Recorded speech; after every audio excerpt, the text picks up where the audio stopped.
Bonjour à tous, j'espère que vous allez bien. Combats intenses au Soudan. Je voudrais revenir sur ce pays extrêmement déroutant, pour ne pas dire bizarre. Je ne trouve pas d'autre mot. Le Soudan est un pays bizarre, pour deux raisons. La première, c'est qu'il n'est ni tout à fait arabe, ni tout à fait africain, ni tout à fait musulman, ni tout à fait animiste, ni tout à fait chrétien. Encore moins chrétien. C'est un pays très bizarre parce que les Soudanais sont noirs et la plupart d'entre eux se disent arabes. Ils participent d'ailleurs de la Ligue arabe. Pourtant, c'est un pays authentiquement africain, noir, avec des réflexes de l'Afrique noire. Le Soudan est un pays en T, un T inversé. Imaginez un T inversé. La ligne verticale du T, c'est le Nil, qui le connecte à l'Égypte. D'ailleurs, l'Égypte était la puissance coloniale au Soudan pendant longtemps, jusqu'au 19e siècle. Le Soudan a toujours été soit une possession de l'Égypte, soit une possession des Éthiopiens. Vous avez en bas le T inversé, vous avez d'est en ouest, vous avez l'Afrique noire, le composant noir du Soudan, donc animiste, maintenant un peu catholique, voire évangélique, qui est le Soudan de l'eau.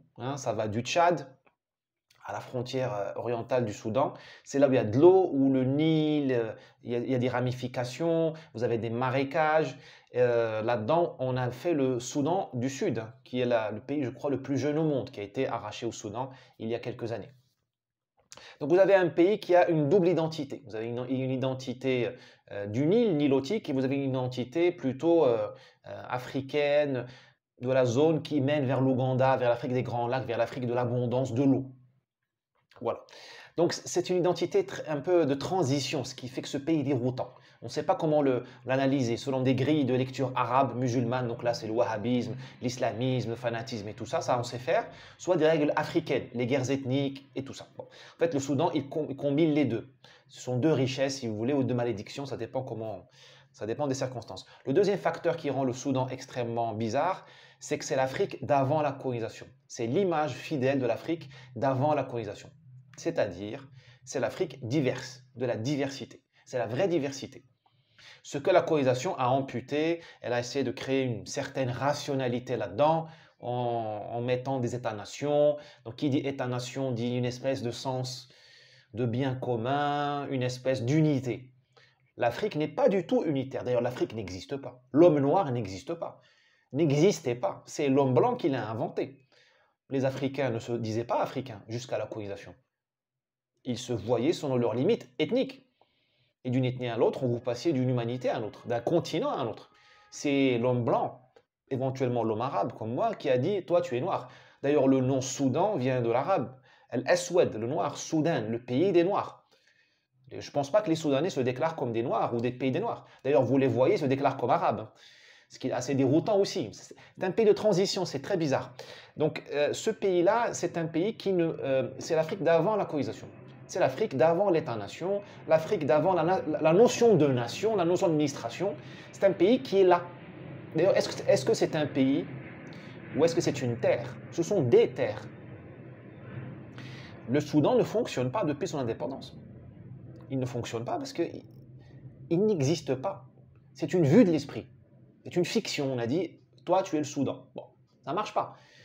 Bien sûr, c'est le pays des coups d'État, parce que comme il n'y a pas de bien commun, comme il n'y a pas de peuple, comme il n'y a pas de sentiment d'unité, bah écoute, c'est la loi du plus fort. Tu prends le pouvoir et puis voilà, tu dis je suis communiste, je suis islamiste, mais tu prends le pouvoir pour ta faction et tu gères comme tu veux gérer. D'autant plus que le pays est très riche. Il y a de l'or, il y a de l'eau, le Nil, il y a du pétrole. Et il y a une ouverture maritime vers la mer Rouge. C'est un pays extrêmement sur le papier, si je travaillais pour McKinsey, je dirais le pays est viable. Vous pouvez investir. Sur le papier, le pays a tout pour fonctionner. Mais il n'a pas deux choses intéressantes, importantes, le peuple et l'envie de faire peuple. Tu n'as pas de peuple, tu as des peuples au Soudan. Des peuples qui n'ont pas grand-chose à se dire. Parce que comme ce sont des peuples qui vivent les uns à côté des autres et qui ne font pas masse commune, ils n'ont rien à se dire. Un type du Darfour restera toujours une victime aux yeux d'un type qui vient de Khartoum, qui va vouloir le rasier, le transformer en esclave. C'est toujours, tu peux rien. C'est comme ça. Un type du sud du Soudan, d'ailleurs on a les Américains, tout ça, ont créé un État qui s'appelle le Soudan du Sud.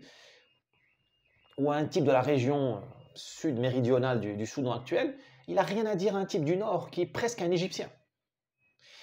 Troisième point que je voudrais aborder avec vous, le Soudan a toujours été une terre d'influence. Comme c'est un pays qui n'a jamais vraiment existé, si tu veux, si vous voulez, ça a toujours été une réserve de violence.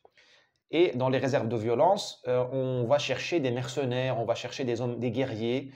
Ce sont des régions qu'on ne va pas coloniser vraiment comme on colonise la Tunisie ou comme on colonise l'Égypte ou comme on colonise, je ne sais pas moi, la Serbie par les Turcs. Ce sont des régions où l'on va exercer une influence. C'est ce qu'ont fait les Russes avec les Tchétchènes. Ils vont exercer une influence, ils vont lever des soldats, mais on va pas chercher à être transformé. On me dirait que Staline a essayé de transformer les Tchétchènes, il n'a pas réussi. Même Staline. Donc, au Soudan, vous avez eu les Égyptiens. Au 19e siècle, les Égyptiens contrôlaient le Soudan. En partie, d'ailleurs, à un moment donné, ils l'ont contrôlé dans ce qu'on appelait un condominium, en alliance, en association avec les Britanniques, les Égyptiens. Et vous avez eu d'autres puissances qui sont venues. Il y a eu, à un moment donné dans l'histoire, il y a eu les Éthiopiens et autres. Voilà. Le Soudan, je vous disais, c'est l'Afrique d'avant la colonisation, mais ce n'est pas un pays qui est au congélateur. Parce que cette Afrique d'avant la colonisation, cette Afrique d'avant l'État-nation, d'avant l'idée même d'un peuple, cette Afrique d'avant l'Afrique, parce qu'avant la colonisation, il n'y avait pas d'Afrique, il y avait quelque chose, des choses, une grande diversité. Eh bien, cette Afrique-là, elle avait sa propre vie, elle n'était pas dans un congélateur. Et c'était quoi la propre vie? La vie interne de cette Afrique-là, enfin de ce bout de l'Afrique-là, c'est une double colonisation.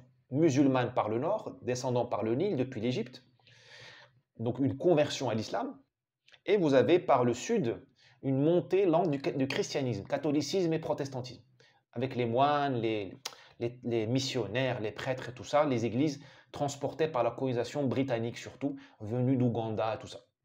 Les Français ont voulu s'installer au Soudan, mais la France a été chassée du Soudan dans un incident qui a eu lieu à Fashoda, petite ville qui ne signifie pas grand-chose, en 1898, si ma mémoire est bonne.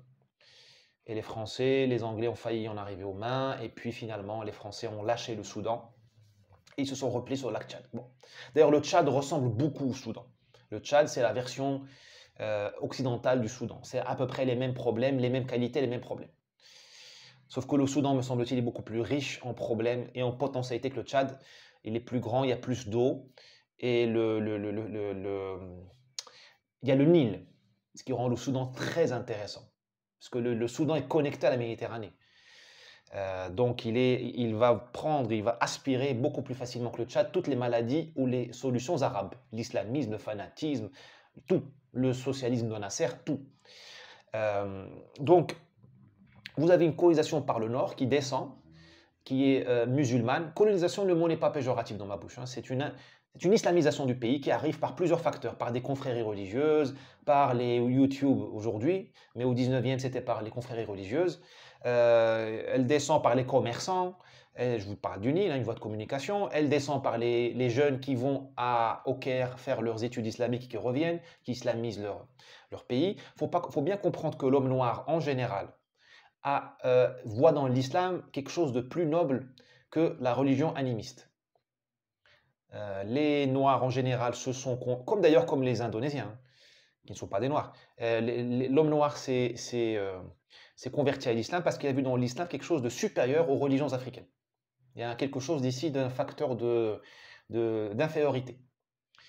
Bien sûr, il y a eu la conversion obligatoire par l'esclavage ou par l'épée, par la violence, la contrainte, mais en général, il n'y a pas eu que ça. Hein, l'essentiel de l'avancée islamique en Afrique noire, hein, du Sénégal jusqu'au Bénin et de Khartoum jusqu'à la Somalie, c'est par cette espèce de sidération, de fascination de l'homme noir pour la langue arabe, qui est une langue très belle, qu'il ne comprend pas souvent, mais qui est une langue très belle et qui électrise et amène des conversions.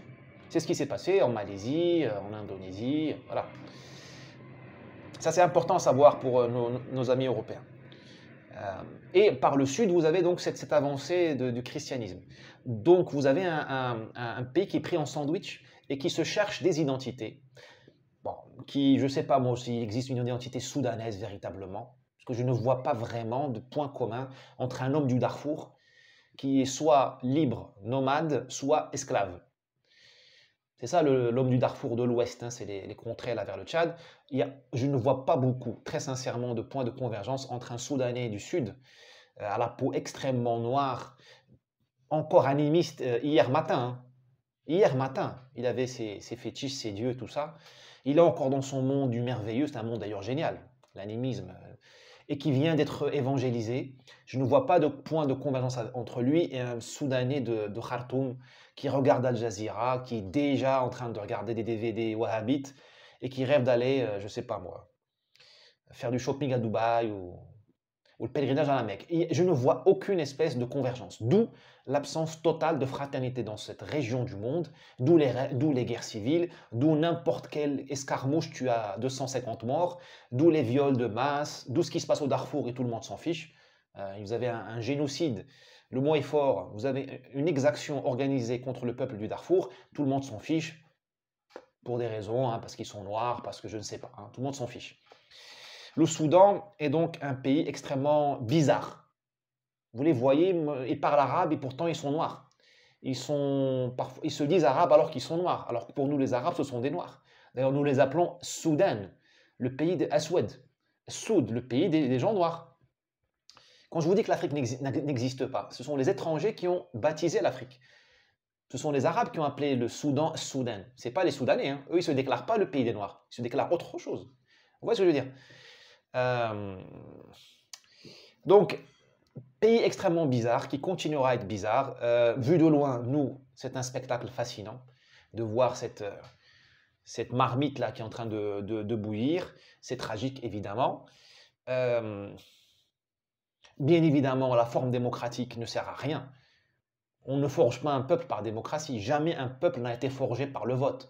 On ne va pas voter pour choisir une identité. On vote pour choisir un patron, un chef transitoire durant 5 ans, 10 ans, 12 ans. C'est le principe de la démocratie, d'un mandat électif. On ne vote pas pour faire un pays. Donc nos solutions à nous occidentales sont stupides, ne servent à rien. On leur fait perdre du temps. Mais quelle est la solution? Que dire à nos amis soudanais? À part bonne chance. À part bonne chance pour faire un pays, si vous voulez le faire. Moi, je ne sais pas si... Sur le papier, hein, un consultant de McKinsey dira que le Soudan est tout à fait viable. Il y a du pétrole, il y a de l'or, il y a tout. Il y a une sortie maritime sur la mer Rouge, il y a tout. Il y a tout. Mais il manque l'essentiel, le peuple, l'envie de vivre ensemble. Ça ne n'achète pas, ça ne s'importe pas, depuis la Chine ou depuis les États-Unis ou la France. Ça ne se décrète pas et ça ne se choisit pas par le vote. Bon. Maintenant que j'ai essayé d'installer ce contexte, focus sur ce qui se passe réellement sur le terrain aujourd'hui. Vous avez une bataille entre deux groupes, l'armée soudanaise dirigée par un monsieur qui s'appelle Al-Burhan, un nom magnifique qui signifie la preuve, Al-Burhan, la preuve, la manifestation de l'évidence, c'est génial, ça c'est un nom, ça c'est un nom, il ne s'appelle pas Hollande, il s'appelle la manifestation de la preuve, Al-Burhan, et un type qui s'appelle Dagalo, alors, je ne sais pas ce que ça veut dire Dagalo, qui est le patron d'une force dite paramilitaire. Ces deux-là étaient alliés, ils ont fait à un moment donné, en 2021, ils ont fait un coup d'État contre les civils, et là, ils ne sont plus alliés. De toute façon, les deux, ce sont des killers, des tueurs, notamment parce que faut voir les exactions qui sont commises au Soudan quotidiennement, notamment au Darfour, où Dagalo, la force de réaction rapide, est parti mater les populations du Darfour de manière très brutale, à l'africaine. C'est l'Afrique d'avant la colonisation, c'est-à-dire autrui n'est pas un homme, c'est un objet. Donc je le rends esclave, je le tue, je prends sa femme, je le revends. Voilà. Dernier point, si le Soudan s'effondre, bonjour l'immigration clandestine. Mais bon, ça, on s'en fiche. Hein, c'est plutôt une bonne nouvelle, hein, plutôt une bonne nouvelle pour les mafias des passeurs, pour les ONG qui se font beaucoup d'argent sur le dos des Noirs qui traversent la Méditerranée, hein, les subventions publiques et tout ça. Hein. Le Noir est une mine d'or. Hein. Je vous dis, l'histoire continue, l'Afrique n'a pas beaucoup changé. Le Noir continue à être une mine d'or. La traite des Noirs continue, sauf que là on appelle ça l'aide humanitaire à la traversée de la Méditerranée. Mais le Noir continue à être une mine d'or. Voilà. Alors après, on nous dit que c'est nous l'extrême droite. Nous, non, nous sommes l'humanisme. L'extrême droite, c'est les vrais racistes, ce sont ces ONG-là. Et bien sûr, le noir est une mine d'or pour Macron, pour les élites européennes de gauche comme de droite qui sont au pouvoir, parce que quand il est naturalisé, il va voter pour le parti de l'ordre, pour l'establishment, pour Macron, ou pour Mélenchon, qui est euh, un employé de Macron. Hein, et à la fin, in fine, Mélenchon appelle toujours à voter Macron. Consultez les archives d'Internet et de Twitter et de France Télévisions. Et le noir, bien sûr, garantit la permanence du capitalisme pourri qui est le nôtre, celui de Uber, Eats, de Deliveroo, hein, de toutes ces trottinettes. Vous avez des captifs modernes, tout à fait aliénés. Ils ne savent pas où ils sont, ils ont leur GPS et ils vous livrent votre bouffe à Paris, dans les beaux quartiers. Et vous prenez la bouffe et vous leur dites même pas bonjour. D'ailleurs, ils ne savent même pas répondre à bonjour parce que ils sont érythréens, ils sont somaliens, ils sont afghans et ils sont dans l'engrenage du capitalisme. Voilà. Donc l'histoire n'a pas beaucoup changé. Hein. Nous avons juste le fascisme, le racisme, les traites négrières. Les négriers ont changé de camp. Ils ne sont plus là où on pensait qu'ils étaient. Ils sont maintenant du côté du bien, de la bien-pensance. Mais pour ceux qui ont encore un peu de quelques odorat, qui ont encore quelques vertus olfactives, nous sentons la pourriture. On sent d'où vient l'odeur de pourriture, elle vient de l'establishment. Bon, c'est comme ça. Mais l'Afrique nous survivra et qui sait, l'Afrique nous dominera parce qu'avec l'explosion démographique de tous ces pays-là, peut-être que demain nous serons tous africains et là Maître Gims sera content, SOS Racisme sera content parce qu'il n'y aura plus de racisme si nous devenons tous africains.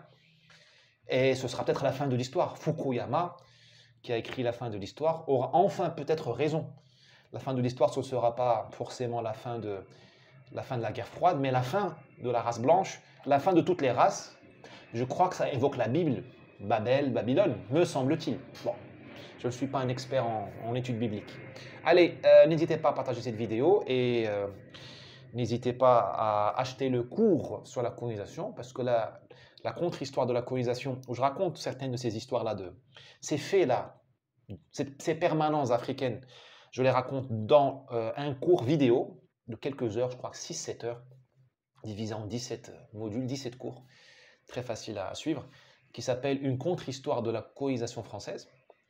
Ça s'achète sur mon site web, vous aurez la description, enfin le lien en description de cette vidéo, et vous avez le livre papier et Kindle également, livre numérique, qui s'appelle Une contre-histoire de la colonisation française aussi, selon vos goûts, ou sinon achetez les deux. Si vous voulez vraiment m'aider, achetez les deux. Hein. Comme ça, je continuerai à être indépendant et à dire ce que je pense sans avoir à embrasser la main de personnes, surtout pas de l'establishment français, parce que embrasser la main d'une momie, ça pue une momie. Hein. Je préfère embrasser la main de quelqu'un de vivant. Parce qu'on est toujours soumis à quelqu'un, il y a toujours quelqu'un au-dessus de nous. Mais quelqu'un de mort comme ça, on n'embrasse pas les morts. En tout cas, dans ma culture, nous les musulmans, les morts, on les enterre tout de suite, dans la journée si possible. Bon, allez, pas de digression. À bientôt.